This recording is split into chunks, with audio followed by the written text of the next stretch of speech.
Hey guys, Ashwin, founder of Doppelio here. I thought I'd cover today two aspects of videos that people they often miss out on. Here they are, reducing cognitive load as well as increasing rapport.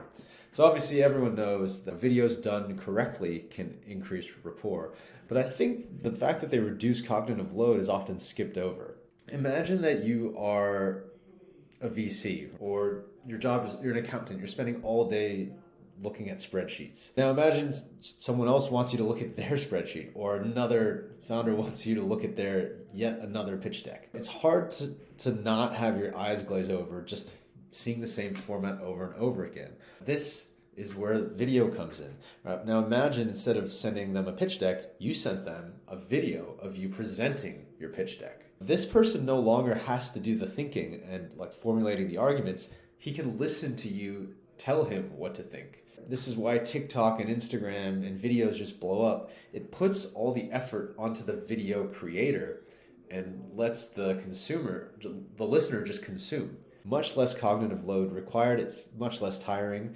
I believe Jeff Bezos even runs his meetings with this kind of idea in mind. Instead of doing a presentation where the presenter comes up with a slideshow, he says that is easier for the presenter to create and then harder for the audience to consume. Whereas he makes the person presenting write a memo, and then they all famously sit in the meeting beforehand and they read it. And he says something beautiful happens in this moment.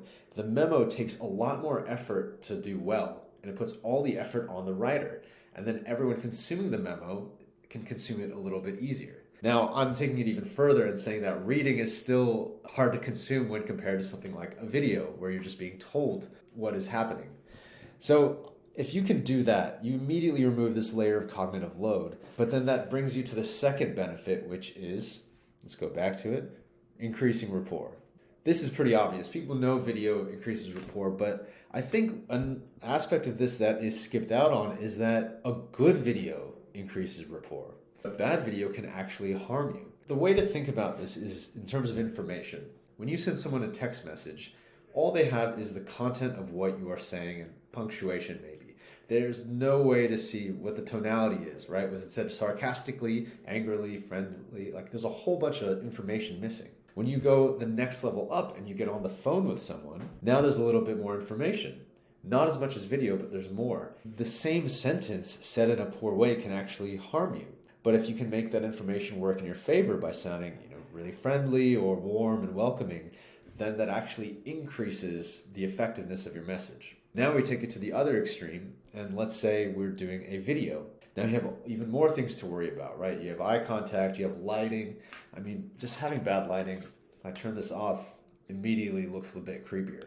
Having a well-lit video, I usually don't wear black, I wear white because it's more associated with honesty and trustworthiness. And just having the right angles, right? So that you're not immediately over looking down at the camera. All these things can go against you if you don't have them set up correctly. But if you have them set up right, then all of a sudden you've stacked all this extra information in your favor, and you're actually signaling to the listener's reptilian brain that this person is actually a nice, trustworthy person.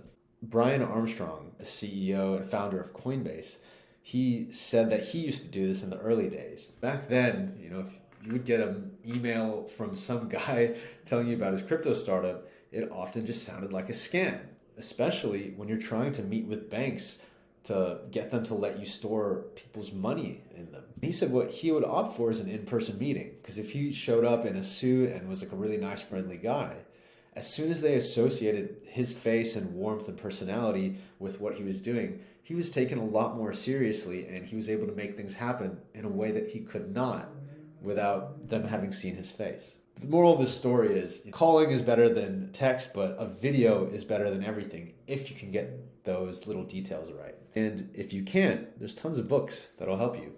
One of my favorites is The Charisma Myth by Olivia Fox Cabane. She literally coaches CEOs on this and talks about how you can cultivate what people previously thought could not be cultivated. That and, Never Split the Difference, another famous one. I think those are two good ones to start with, but in general, right, if you can get these things under your control and command, then it's a very powerful tool to have, and anyone can do it. I was so anxious to get on the phone before starting our recruiting company that I would get anxiety just ordering pizza. And then you do a whole bunch of sales calls and you read these books, and all of a sudden it becomes a bit more formulaic. Anyway, if you need help, happy to help out. Just reach out to me. I'm Ashwin at Doppelio.com. And yeah, see you guys later.